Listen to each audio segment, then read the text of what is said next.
Imagine a courtroom where a young black teenager expects justice but gets a life sentence instead. And then he makes one phone call that turns the entire system upside down. In the next 75 minutes, I am going to show you why this story is not just a gripping tale, but a mirror to the black experience in America that nobody talks about. But first, let me ask you something. Have you ever felt like the system was stacked against you no matter how hard you fought? That is exactly what this story is about, and by the end you will see why it is your story too. My name is Mike, and for the past 35 years I have been studying real black stories, stories of struggle, of triumph, and of systems that try to break us. I have seen patterns most people miss, connections that run deeper than what you see on the surface. This story about a teenager named Nathan Cooper is not just about one courtroom drama. It is about the weight of history, the pain of injustice, and the power of fighting back. By the end of this video, you will understand why this matters to every single one of us. You will see how Nathan's fight is our fight, and you will walk away with a new perspective on what justice really means. Let me set the stage. Picture a cold Chicago courtroom, a 17-year-old black kid sitting at the defendant table. His hands are sweating. His mother is clutching a Bible, praying silently. The judge, known for harsh rulings, glares at him. The evidence is weak, but the system does not care. That is where this story starts. But here is what nobody tells you. This is not just about one kid or one courtroom. This is about a system built to keep us down, and what happens when someone powerful enough decides to fight back. Here is what I am going to show you today. First, I will break down the story of Nathan Cooper step by step, from the moment he is arrested to the shocking twist that changes everything.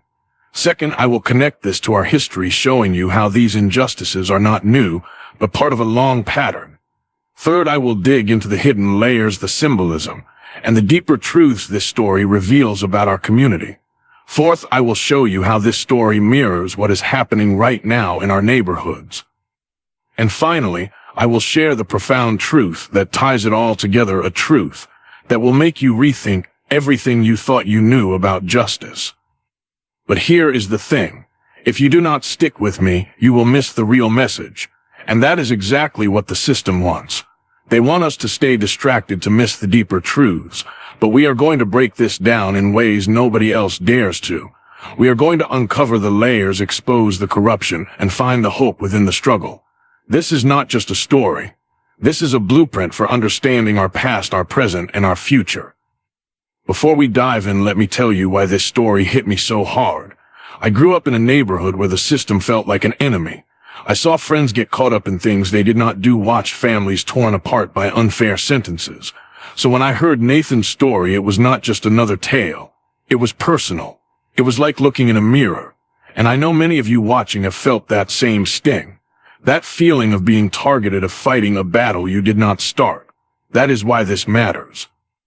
Because this story is not just about Nathan. It is about all of us. But wait, there is something else that will change everything. This story is not just about a teenager getting a raw deal. It is about what happens when the most powerful man in the justice system steps in. And when he does, the entire city feels the earthquake. By the time we are done, you will see how one phone call can expose a web of corruption that has been choking our communities for decades. You will see why this story is a wake-up call for all of us. So grab a seat, get comfortable, and let us dive into this together. Because this is where it gets really interesting. One last thing before we start. I spent weeks putting this together because these stories matter. Our stories matter. Your understanding matters. So if this resonates with you, I want you to drop a comment below and tell me what part of this story feels personal to you. Have you or someone you know ever faced a system that felt rigged? I read every comment and I want to hear your story. Let us start this journey together. Now let us take a step back. To really understand why Nathan Cooper's story hits so hard, we need to go way back. This is not just about one courtroom in Chicago in 2025. This is about a system that has been targeting black people for centuries. And this is where it gets really interesting. Because the patterns we see in Nathan's story are not new. They are echoes of a history that has been repeating itself for generations. Let us start with the basics.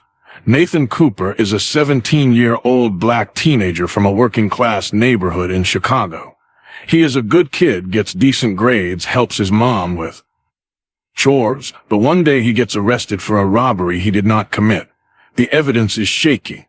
Blurry security footage, witnesses who can barely remember what they saw, a police report that does not add up. But the judge, a man named Edward Thompson, does not care. He sentences Nathan to life in prison without parole. And here is the kicker. Nathan's father is Samuel Cooper, the U.S. Attorney General, the most powerful legal figure in America. Nobody in that courtroom knew who Nathan's dad was. Not yet. But let us talk about why this story feels so familiar. The black experience in America has always been about fighting systems that assume our guilt. Go back to the 1800s. Black people were enslaved, presumed to be property, not human. After slavery, we got Jim Crow laws designed to keep us in chains without the shackles. Black codes made it illegal for us to do things as simple as walk down the street without a job. If you were black and unemployed, you could be arrested, thrown into prison, and leased out to work for free. Sound familiar? That is the root of what Nathan faced. Fast forward to the 1900s. The war on drugs kicked in. Black communities were targeted with harsh policing. Crack cocaine carried heavier sentences than powder cocaine, even though they are the same drug. Why? Because crack was in our neighborhoods and powder was in wealthier white ones. By the 1980s and 90s, black men were being locked up at rates 6 times higher than white men for the same crimes. The system was not broken. It was built this way. And Nathan's story is just the latest chapter. But here is what nobody tells you. The judges like Edward Thompson are not just making tough calls. They are part of a machine. Private prisons started booming in the 1980s. Companies like CoreCivic and GEO Group made billions by filling prison beds. And who got targeted? Black and brown bodies. By 2025, when Nathan's story takes place, private prisons are a $10 billion industry. Judges get kickbacks. Police get bonuses. Prosecutors climb the ladder by racking up convictions, and kids like Nathan pay the price. Let us look at Chicago specifically. In the 1960s, the city was a battleground for civil rights. Redlining kept black families in certain neighborhoods. Police brutality was rampant. The Black Panthers tried to fight back, but the system crushed them. Fast forward to the 2000s. Chicago jail population was 70% black, even though black people were only 30% of the city. Does that sound like justice to you? I know you know what I am talking about. Because we have all seen this in our communities. And this is where it gets personal. Growing up, I had a cousin named Daniel. Good kid, loved basketball, wanted to be a teacher. But at 16, he got picked up for hanging out with the wrong crowd. The police said he was part of a robbery. No evidence, just their word. He got 5 years. 5 years for being in the wrong place. When I heard Nathan's story, it was like hearing Daniel all over again. And I know many of you have a Daniel in your life. A brother, a cousin, a friend who got caught in the system net. But wait, there is a pattern here that will blow your mind. The system does not just target individuals. It targets our hope, our families, our future. When Nathan got that life sentence, it was not just about him. It was about sending a message to every black kid in that courtroom. Stay in line or we will crush you. But what happens when someone like Samuel Cooper steps in? Someone with the power to flip the script. That is where this story takes a turn nobody saw coming. Let us set up the players. Nathan is the teenager fighting for his life. His mother Elizabeth is praying for a miracle. His lawyer Thomas Bennett is outmatched but trying. Judge Edward Thompson is the villain with a gavel who thinks he is untouchable. And Samuel Cooper, the U.S. Attorney General, is the wild card nobody expects. This is not just a courtroom drama. This is a battle between a broken system and a father who refuses to let it win. Before we move on, there is something crucial. This story is not fiction in the way you might think. Sure, the names are made up, but the patterns are real. The corruption is real. The pain is real. And the fight is real. I want you to think about this as we go deeper. How many Nathans are out there right now? How many families are praying for a miracle? Drop a comment and tell me if you know someone who faced a system like this, because this is where everything starts to click together. So let us break this down from the beginning. Nathan Cooper's story seems simple on the surface, but watch this. It is a roller coaster of injustice, hope, and power that reveals so much more than you think. Let us walk through the key moments step by step and uncover the layers most people miss. It starts in a Chicago courtroom. Nathan is 17, sitting at the defendant table. He is nervous but hopeful. His mother Elizabeth is in the back clutching her Bible. His lawyer Thomas B. Annette has been telling him all morning that the case is weak. Blurry security footage, witnesses who keep changing their stories, a police report that does not make sense. Nathan thinks the truth will win, but then Judge Edward Thompson walks in. The air changes. Thompson has a reputation. He hands out harsh sentences, especially to black kids. People whisper he has an agenda, but nobody challenges him. The trial moves fast, too fast.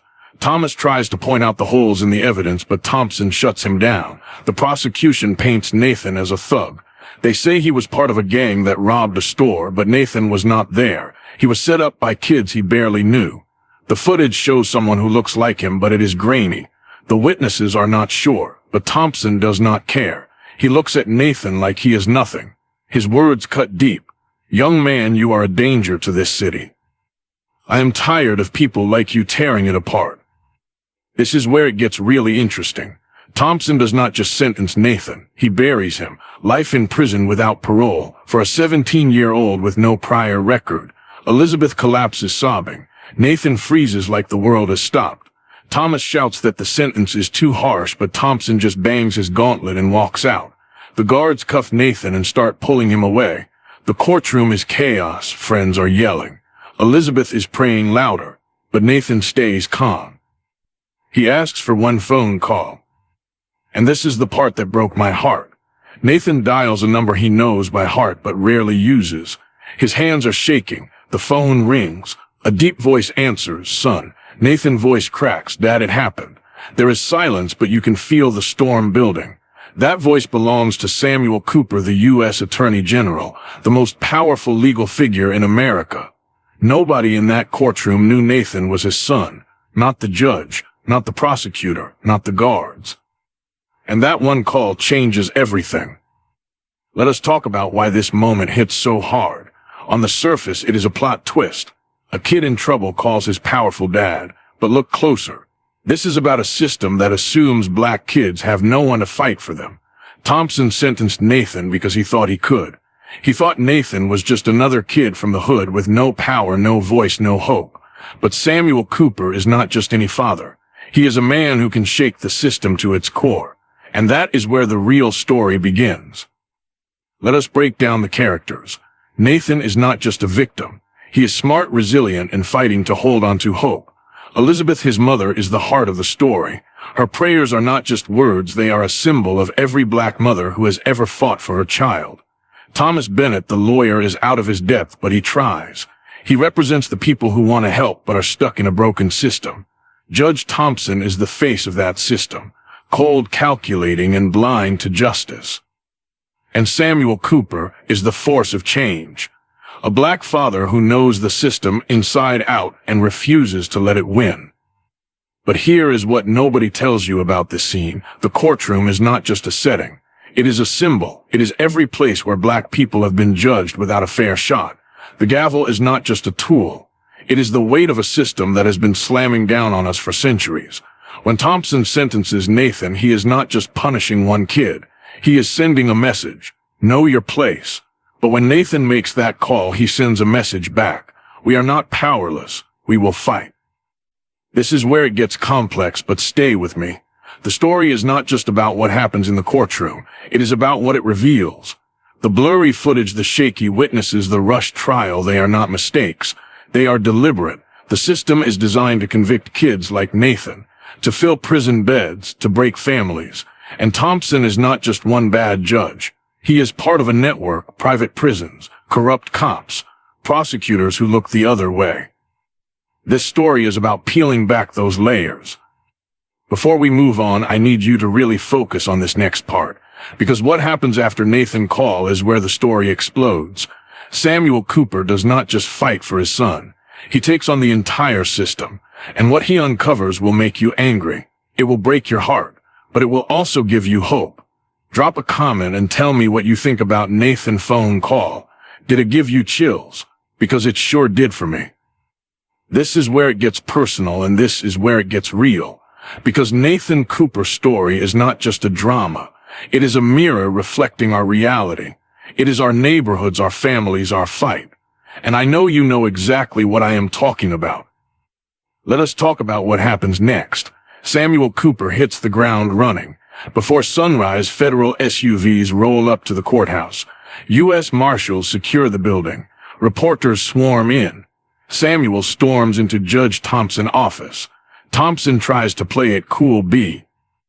But he is shaken. Samuel lays it out. You sentenced my son. You ignored the evidence. You thought he was nobody, but now it is federal business. Samuel files an emergency appeal. The city feels the heat. Protesters hit the streets. Civil rights leaders show up. The nation is watching. But here is the part that hits different when you understand the context. This is not just about one kid getting out of jail. This is about every black family that has ever faced a rigged system. I remember my cousin Daniel. I told you about him earlier. 5 years for nothing. And I know you have stories like that too. Maybe it was your brother, your son, your friend. Someone caught up in a system that does not care about the truth. That is why Nathan's story resonates. Because we have all felt this pain. Let us look at our communities today.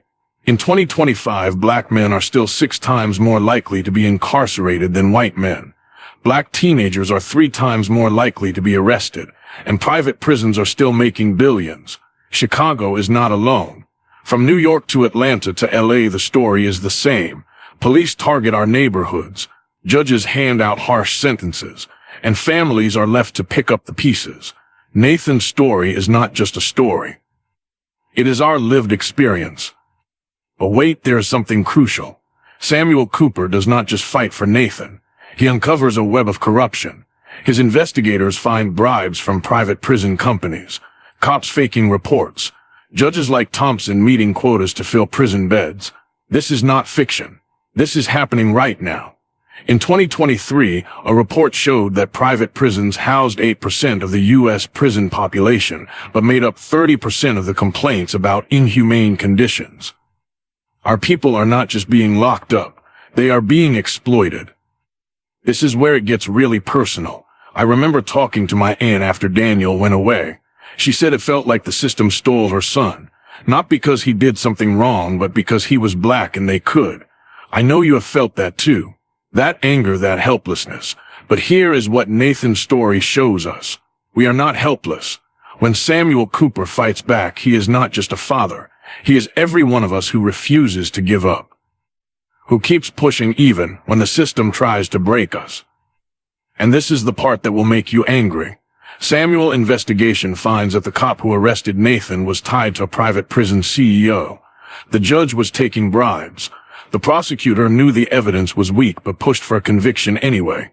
This is not just one bad apple. This is a rotten tree. And it is in every city, every courtroom, every prison, but Samuel does not stop. He takes it to federal court. The truth comes out. Nathan is released. And the nation sees the corruption for what it is. This hits different because it is our story. We have all seen the system try to crush us, but we have also seen our people fight back. From the civil rights movement to Black Lives Matter to the protests outside Nathan Courthouse. We do not give up. We stand up. We speak out. And that is why this story matters, because it shows us what we are capable of. It shows us our strength. Before we move on, I want you to think about this.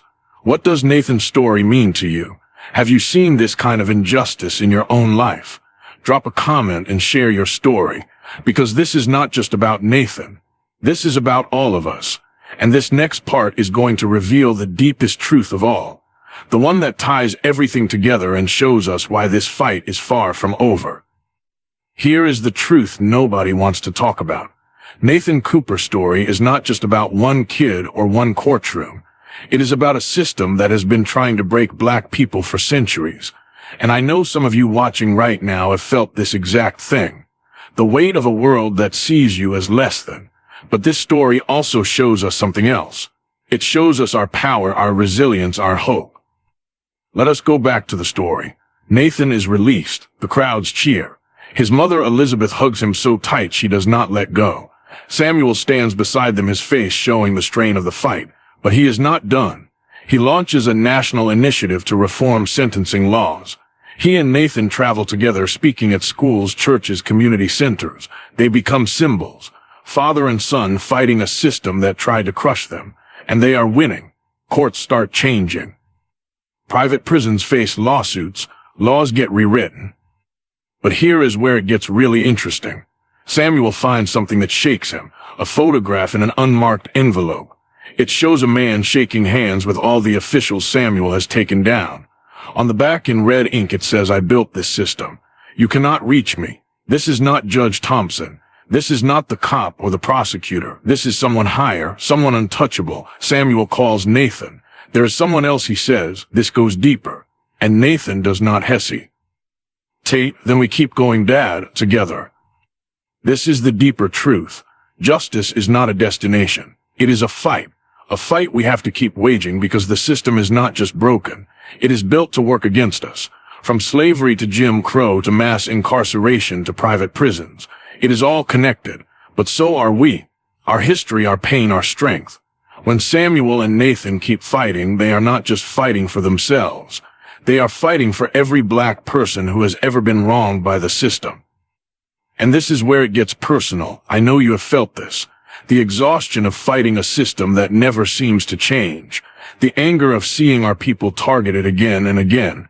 But I also know you have felt the hope, the power of standing together, of speaking out, of refusing to be silenced.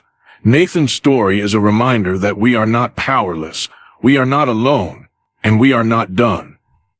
Let us talk about what this means for our future. The system wants us to give up, to think we cannot win. But every time we fight back, we chip away at its power. Every time we tell our stories, we shine a light on the truth.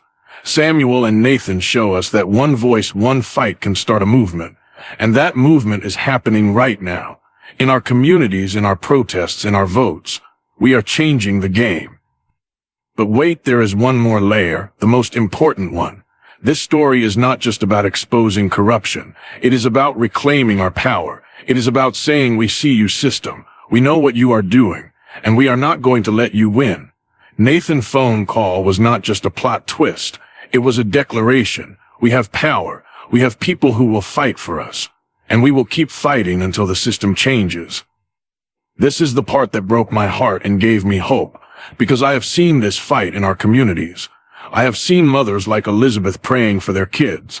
I have seen fathers like Samuel refusing to back down. I have seen young people like Nathan rising up to lead. And I know you have seen it too. This is our strength. This is our legacy. And this is our future. Before we wrap up, I want you to hold on to this. Nathan's story is a call to action. It is a reminder that justice is not given. It is taken. It is fought for. And we are still fighting. Drop a comment and tell me what this story means to you. How does it inspire you to keep going? Because this fight is not over, and we are in it together. So here is what I want you to take away from this deep dive. Nathan Cooper's story is not just a story. It is a blueprint. It shows us where we have been, where we are, and where we can go. It shows us the pain of a system that targets us, but also the power of fighting back. It shows us that we are not powerless. We are resilient. We are unstoppable. This analysis took me weeks to put together because these connections matter. Our stories matter. Your understanding matters. Nathan's fight is our fight. From the courtroom to the streets to the laws, we are changing. We are part of a legacy of resistance. And that legacy is not just about surviving. It is about thriving. It is about building a future where our kids do not have to face what Nathan did. Next week, I am going even deeper. We will look at another story that shows how our community is fighting back against injustice. And after today's revelations, you definitely do not want to miss that breakdown. It is going to take us even further into the patterns that shape our lives and the ways we can break them. If this deep dive opened your eyes, if it made you see this story or yourself differently, then smash that subscribe button. Drop a comment and tell me which part hit you the hardest. Was it Nathan's phone call, Samuel fight, the corruption they exposed, or the hope they gave us? I read every single comment and I want to know your story. What connection felt the most real to you? Until next time, keep digging deeper. Keep finding the truth in every story, because our stories matter, and so do you. Let us keep this fight going together, because justice is not a gift. It is a victory we have to seize again and again. And we are not done yet.